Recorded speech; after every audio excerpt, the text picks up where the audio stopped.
Mga best men, ang third part ng training, ang protection, kung saan tinitrain ang mga aso para protektahan ang mga amo nila. Yung sa kotse, magugulat ka eh. Walang command yun eh. Pagpasok agad nung isang nagpretend na magnanakaw, sinakmal agad siya eh. Ganong reaction ng intruder, ay alam na agad niya ang gagawin. Dito naman sa senaryo, Bakit sila nag-inuman? Tanghalin tapat. ano sir eh, kumbaga training nga sir. Kumbaga kahit tanghali, kaya mag-respond so kahit pagod na pagod, dahil sa amo kanya, kanya protektahan. Sige sir, tingnan natin kung ano magiging reaction ni Red. Mainit ang ulo yan, tanghali.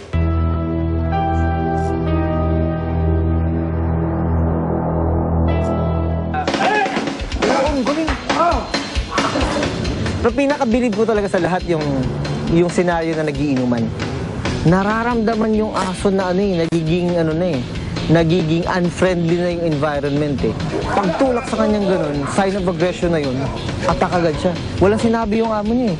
Nakita niya lang na ginanon yung amo niya, sinakmal agad niya yung nang ganun sa amo niya. Akala ko mga best men, tapos na. Kaso, kaya din palang tumalon ng mga aso sa bintana.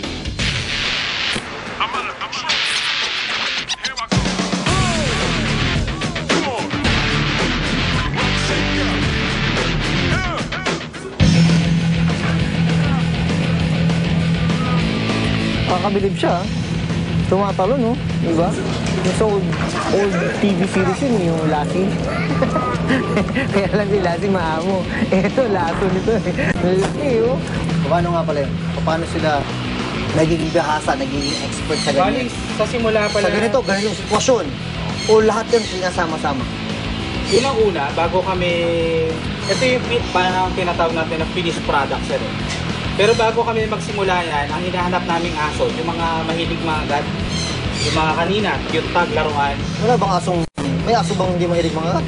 Ay hindi sir, iba yung kagat na kagat out of laro. Kasi sa kanila, itong mga ganitong aso, laro lang to eh.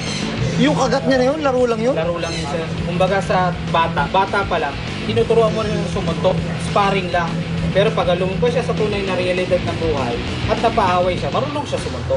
Alam niyo ba mga best men na may malaking pagkakaiba ang kagat ng mga canine dogs sa mga hindi na train na mga aso? Ang bite force ng isang canine ay kayang umabot sa 1,500 pounds per square inch o halos kagat ng 3 pating. Aray! Dapat ba talaga pag trainer ka, kailangan na-experience mo yung nakakagat ka gano'n? Hindi ka pwedeng maging dog trainer kung hindi mo... Kasama sa trabaho namin yung sir. Kasama. Miski ako sir. Ako may-ari. Ginagawa ko rin. May sarili din akong bodysuit. Ginagawa ko rin. Oh my God. Yan lang pala. Kasama yan. Yung leg. Yan ba? Tapos na sana ang shoot mga best men.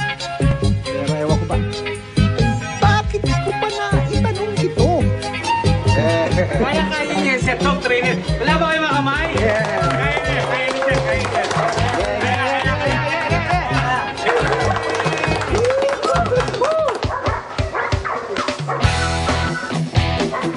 Yan ang kapatid ni Eko sir. Eko. Sir, parang fresh na fresh pa yan ah. Tuta pa. Anak ng tuta lang. Tuta ba yan? Tuta pa yan sir. Nakasuot ka pa lang, iba na yung tingin niya sa'yo eh. Para kang lunch eh. Yung tingin niya sa akin, layo-layo pa lang oh. At saka yung talagang dog trainer tayo. Gigil siya. Ang pinaharap sa akin yung fresh. Fresh na fresh. Hindi yung isa, di ba? Pagod na yung isa eh. Kumuha pa ng isa, yung semi-werewolf. So, tutulong natin sa yung simple frontal attack. Ang frontal attack ay ginagawa to para masanay yung aso. Kahit direct engagement sa aggressor, which is kayo, hindi siya atras.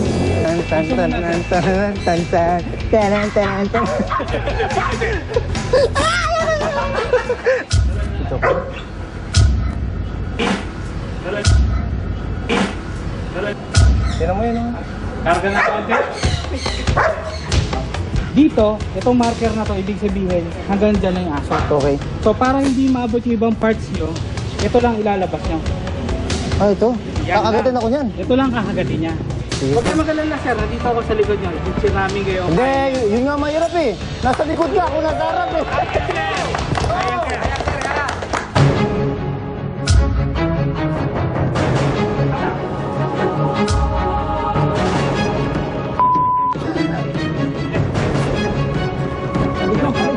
Malakas! Malakas ka! Pamas! Aray ko! Grabe yung pakiramdam. Ganun pala yung pakiramdam pag inaatake ka na ng ganun. Ay, ganun na nga ako yun. April Fool na ako. Man versus beast yun. Beast yun eh. Hindi naman dog yun eh. Pag sakmal lang ganun, buti na yun pala yung purpose ni Sir bakit nasa likod siya. Kasi kung walang tao sa likod ko, pag sinakmal niya ako, buwal talaga ako nun. Okay.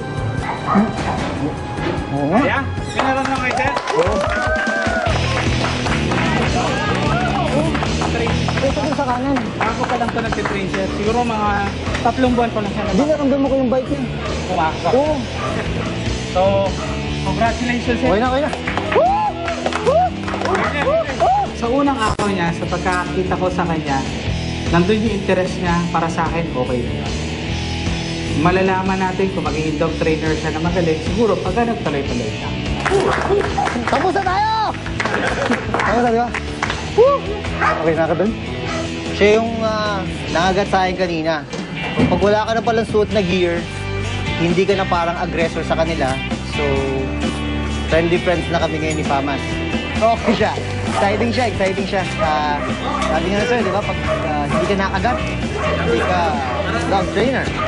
Ay, bragging right na ako. Meron akong konting tama rito. So, tama na yun. Tama na yan. Tama na.